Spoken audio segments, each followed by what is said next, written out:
Award shows are occasions for celebrities to bask in the glow of adoration from their peers. Unfortunately, they can also present opportunities for embarrassment on the world stage. These are the celebrities who made fools of themselves at award shows. When actors win awards, it's appropriate for them to reflect on how those winning roles changed their lives. To talk about how it affected other people's lives is to make oneself look like an arrogant buffoon. Tom Hiddleston ran right over that fine line at the 2017 Golden Globes. Winning the Globe for Best Performance by an Actor in a Miniseries or Television Film for the arms trade thriller The Night Manager, Hiddleston first thanked the people that made the show with him. Then he so casually brought up the fact that he does a little charity work with UNICEF in the developing nation of South Sudan. And then he bragged about something the doctors and nurses had told him. And they wanted to say hello because during the shelling the previous month they had binge-watched The Night Manager. Not long after, Hiddleston posted an apology on Facebook. I completely agree that my speech at the Golden Globes last night was inelegantly expressed. In truth, I was very nervous and my words came out wrong. Singer-songwriter Fiona Apple secured the MTV Video Music Award for Best New Artist in 1997, thanks to the controversial video for her hit song Criminal. For her acceptance speech, she declined to thank the usual round of family, friends, fans, and management teams. Instead, she let the rowdy audience know that she was about to drop a truth bomb that was going to blow their little sheep brains right out of their ears. This world is bullshit. And you shouldn't model your life. Wait a second. You shouldn't model your life about what you think that we think is cool and what we're wearing and what we're saying and everything. Apple eventually managed to throw some thanks in there while still keeping it real. And it's just stupid that I'm in this world, but you're all very cool to me, so thank you very much. And I'm sorry for all the people that I didn't thank, but man, it's good. Bye. Apple was basically trying to tell the audience that the entertainment industry is a well-constructed fraud. That may be an amazing and super punk rock thing to hear for viewers under 18, but any adults who were watching likely rolled their eyes all the way back into their skulls. Shortly after she appeared in Kanye West's video for the new workout plan, model and actress Nicole was asked to introduce the rapper at the 2004 American Music Awards. She hit the stage in a slinky black dress and things quickly got off to a weird start. Like my body? Then it got even weirder as Smith slowly slurred her way through her speech. I want this guy to produce mine, make me beautiful duets. Less than 3 years later, Smith died of what a coroner attributed to an accidental drug overdose. Around the 10th anniversary of her death, Smith's partner, Larry Burkhead, unpacked her AMA speech on The Wendy Williams Show. He explained that her breast enhancement surgery had left her prone to seizures. The night before she did that award show, she actually suffered like 2 seizures. And I tried to get her not to do that show. When she went out there, people were saying, you need to pitch this product when you're out there and say, so she's like my body, and she's pointing to her necklace that was a diet pill. In addition to all the spooky, scary monster fun and endless 80s references, one of the best parts of Stranger Things is the way it's become a comeback vehicle for Winona Ryder. Thanks in no small part to her role as freaked-out mom Joyce Byers, the show took home one of the biggest prizes at the 2017 Screen Actors Guild Awards: Outstanding Performance by an Ensemble in a Drama Series. The entire cast took the stage to accept, while David Harbour gave a rousing speech about how art can change the world. It inspired and galvanized many people, perhaps none more so Ryder. Now, as we act in the continuing narrative of Stranger Things, we 1983 Midwesterners will repel bullies. For better or for worse, Ryder's wild and emphatic facial expressions will live on forever. Phil Collins was so happy he earned a Best Original Song Oscar nomination for Against All Odds that he contacted the Academy to volunteer to sing the tune at the 1985 ceremony. The organization said thanks but no thanks because it had already enlisted Reinking to perform it instead.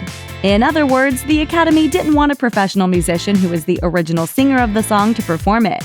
Instead, it hired a dancer and actress who was extremely talented, but she was decidedly not a singer. Collins ended up attending those Oscars, where he witnessed Reinking lip-sync to a specially made recording of herself flatly singing Against All Odds. When she stopped singing, the backing track continued as she transitioned into an expressionist dance set. Collins later told Playboy, "She was awful. I felt sorry for her." Adding insult to injury, Collins lost the Oscar to Stevie Wonder for I Just Called to Say I Love You from The Woman in Red. Reality TV was firmly entrenched in the culture by 2008, the year the Emmys introduced a category for Outstanding Reality Show Host.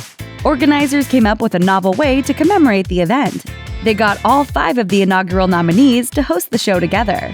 That meant Heidi Klum, Jeff Probst, Ryan Seacrest, Howie Mandel, and Tom Bergeron were all chaotically jockeying for attention and participating in awkward, unrehearsed bits.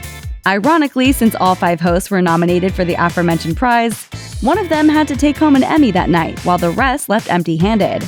It went to Probst, who was probably glad to go back to hanging out on mosquito-infested remote islands. The Academy Awards often open with a big musical number. Some of them have actually been enjoyable, while the worst are usually just merely forgettable. That wasn't quite the case for the song and dance that opened the 1989 Oscars telecast, which The Hollywood Reporter dubbed a nightmare. What should have been a career-making moment for unknown actress Eileen Bowman turned into the exact opposite when she was cast as Snow White for the routine.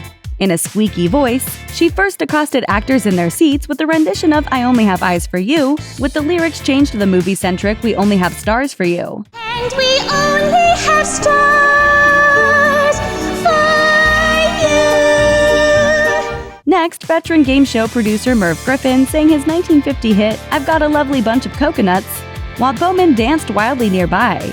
Then Griffin had a surprise for Snow White, her Prince Charming in the form of Rob Lowe. The two proceeded to launch into an off-key parody of Proud Mary. Bowman literally left Hollywood the next morning to never return. She claimed she had to sign a gag order about the show and summed up her experience by simply saying, "It was awful." Kanye West interrupting Taylor Swift wasn't the first time an outspoken rapper stormed the stage at a major music award show to protest a win by an innocuous female singer. At the 1998 Grammys, Sean Colvin won Song of the Year for her hit Sunny Came Home, a folk-inspired soft rocker about arson. Before Colvin could thank the music industry, rapper Old Dirty Bastard of the Wu-Tang Clan stormed the stage and took the mic. I don't know how y'all see it, but when it comes to the children, Wu-Tang is for the children. We teach the children. You know what I mean? Puffy is good, but Wu-Tang is the best. Curiously, Wu-Tang Clan weren't even nominated for Song of the Year. Earlier in the night, though, they lost Best Rap Album to Puff Daddy. So why did ODB pick that moment to express his displeasure? After the show, he told MTV News, "Something just jumped into my blood. I think it was her speech that really attracted me up to the stage at that point in time to do that.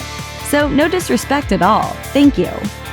In the late 1940s and early 1950s, Milton Berle became one of TV's first stars with his comedy and variety show Texaco Star Theater. In 1993, MTV paid homage to the elderly TV pioneer by asking him to present at the Video Music Awards. Producers paired him up with RuPaul, who was then an emerging superstar. It was a clever idea. RuPaul is a drag queen, and Berle had made a name for himself acting in sketches while dressed in women's clothing. But the two were decidedly not kindred spirits. Berle endlessly mugged and called out hecklers with jokes older than he was, then mentioned that he used to wear gowns like RuPaul. Is that right? You used to wear gowns, and that's funny, now you wear diapers. Yeah. If you want to add the lib, check my brains, we'll start even.